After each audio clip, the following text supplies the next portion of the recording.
The following story has been brought to you by StoriesToInspire.org. The town of Baghdad was in panic. There was a gang of thieves, of murderers, or thugs that was roaming the streets, and they were terrorizing the people. They were stealing and beating people up and murdering them. It was so bad that even the local authorities, the police department, were scared of this gang and didn't intervene.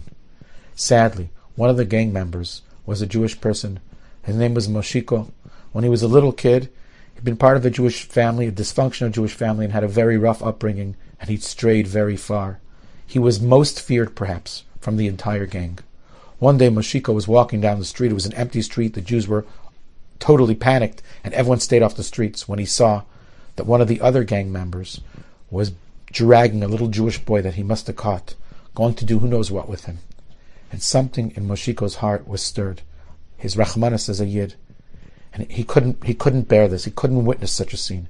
And he went over and he beat the thug to a pulp. And he saved the boy. He realized that that was the end of his career.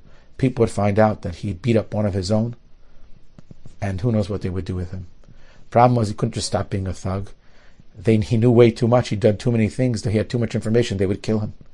Panicked, he ran to the Rav of Baghdad. And he cried. And he broke down and he said, "What should I do? I want to walk away from these terrible ways. I realize how bad I've been. What can I do? They're going to kill me." And the Rav thought for a bit, and the Rav said to him, "Here's what I would give you. This is my eitzah. This is my counsel. Start acting like a deaf-mute person who's lost his mind. When people talk to you, don't talk back. Pretend you don't hear anything. Act crazy. And like this, they'll just think like, hey, you lost your mind. And, you're not going to tell anything to anyone. You can't talk. You can't even hear." He seems like he was a good actor, and he put on this act, and everyone said the robbers, his thugs, his, comrades all looked at him like, crazy guy, just leave him alone. The Jews in the town said, "You see, this is an einish min hashamayim for the terrible actions that he's done." And people kind of left him alone. He found himself a little shack at the outskirts of the city of Baghdad, and he continued to live his life this way, pretending that he wasn't able to hear, he wasn't able to speak, not being able to interact, and someone who unfortunately lost his mind. He spent most of the time in his shack, and he sat and he learnt. And years passed. He was a recluse, and when he did go out, people poked fun at him, but he took it all in stride. He knew it was part of his Teshuvah process. And then one day he was nifter. The Chaver Kadisha came, and they said, this Meshigana, and they buried him literally at the outskirts of the cemetery with all the homeless people. And people thought that was the end. But not long after, the Rav of Baghdad was suddenly nifter, and they wanted to do the kavura quickly. But when they did the kavura, there was a terrible storm. It was at night. It was pitch black. It was sheets of rain. It was fog. You could barely see. They brought him to the Beis HaKfaris. They dug a grave, and they buried the Rav.